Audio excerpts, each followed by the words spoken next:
Hello বন্ধুরা, good morning. আশা করি তোমরা সকলে ভালো আছো, সুস্থ আছো।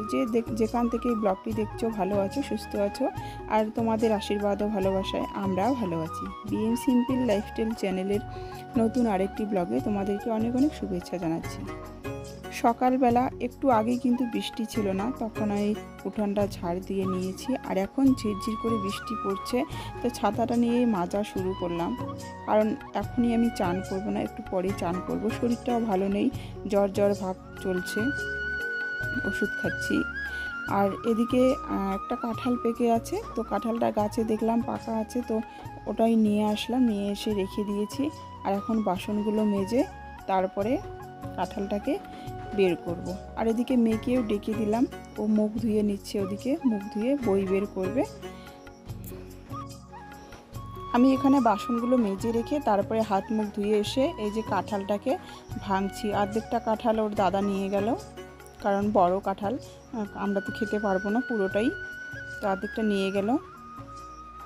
আর এখানে বাড়িতে দুটো কাঁঠাল আছে, মানে এর অর্ধেকটা আছে আর একটা ছোটো কাঁঠাল আছে, তো নষ্ট হয়ে যাবে, সেজন্য দুটোই ভাঙবো। আর এদিকে মেয়ে আমার পিছনে পড়ছে, যেটা বলতে পারছি না সেটা আমাকে বলছে, আমি বলে দিচ্ছি।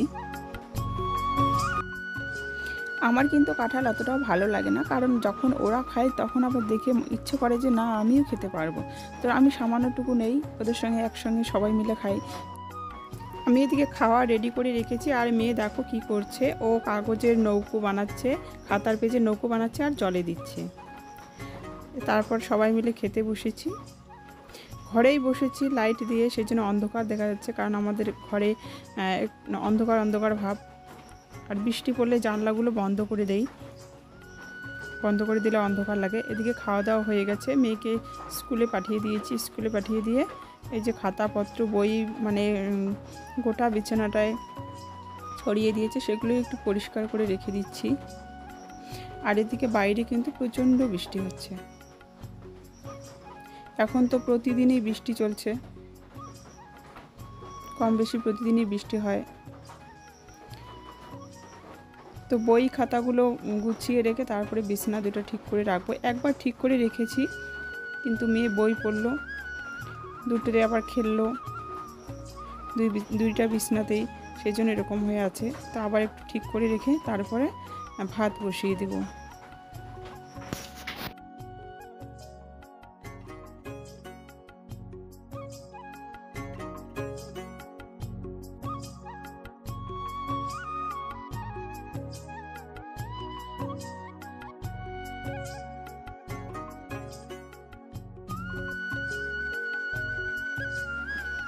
এদিকে আমি ভাত বসিয়ে দিয়েছি, আর এগুলোকে সিদ্ধ করে নিলাম প্রেসারে। এগুলো আজকে বড়া করব। এই যে একটুখানি বড় হয়ে গেছে, সেগুলো একটু ছোট করতে লাগতো। আর দেখো প্রেসারে সেদ্ধ করেছি এগুলো, তো আমার চুলার অবস্থা শেষ, চুলাটাকে পরিষ্কার করতে হবে। আর মানে এগুলো খেতে কিন্তু খুবই ভালো লাগে। আমার শাশুড়ি মা যখন ছিল তখন সকালবেলায় কাঁঠাল খেয়ে এই যে বীজগুলোর করে রাখতো, মানে সিদ্ধ করে পুড়িয়ে রাখতো, কড়াইয়ের মধ্যে শুকনো খোলায় পুড়িয়ে তারপরে এরকম করে শেপ করে রাখতো। মানে এগুলো রান্না করলেই আমার শাশুড়ি মায়ের কথা মনে পড়ে, এগুলো যে এত ভালোবাসে খেতে।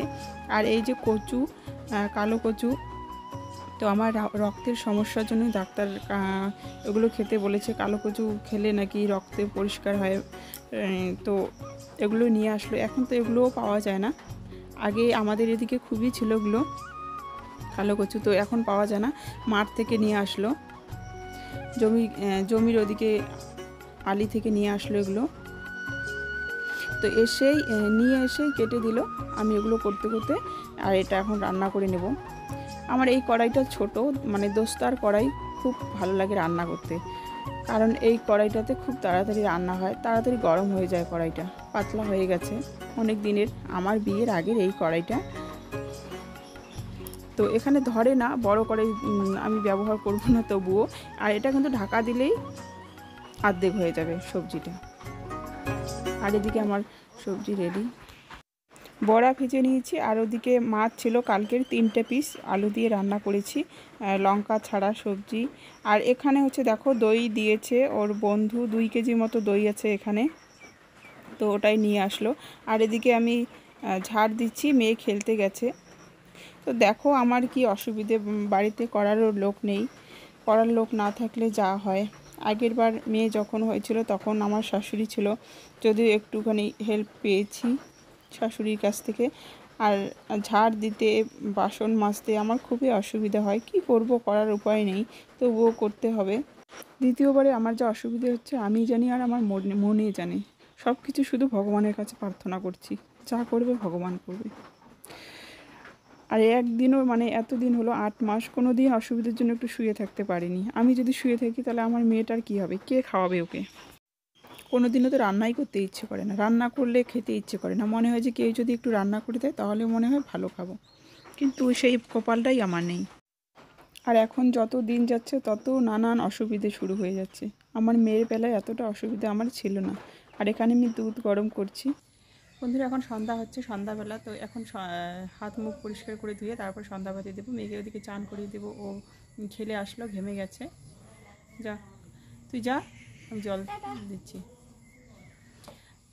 তারপরে একটুখানি বই পড়াবো। আর সারাদিনে কি করলাম না করলাম তোমাদের সঙ্গে শেয়ার করলাম, যতটুকু পেরেছি শেয়ার করেছি। কারণ এই শরীর নিয়ে বেশি কিছু শেয়ার করতেও পারছি না, তো যতটুকু পেরেছি শেয়ার করেছি। তো সবাই আমাকে একটু সাপোর্ট করো, যেভাবে সাপোর্ট করছো সেভাবেই সাপোর্ট করো, আমিও যাতে এগিয়ে যেতে পারি। তো আজকের মতো ব্লগটাই আমি এখানেই রাখছি। আমার ব্লগটি যদি ভালো লাগে লাইক কমেন্ট শেয়ার করো, সাবস্ক্রাইব করে পাশে থেকো। তো চলো।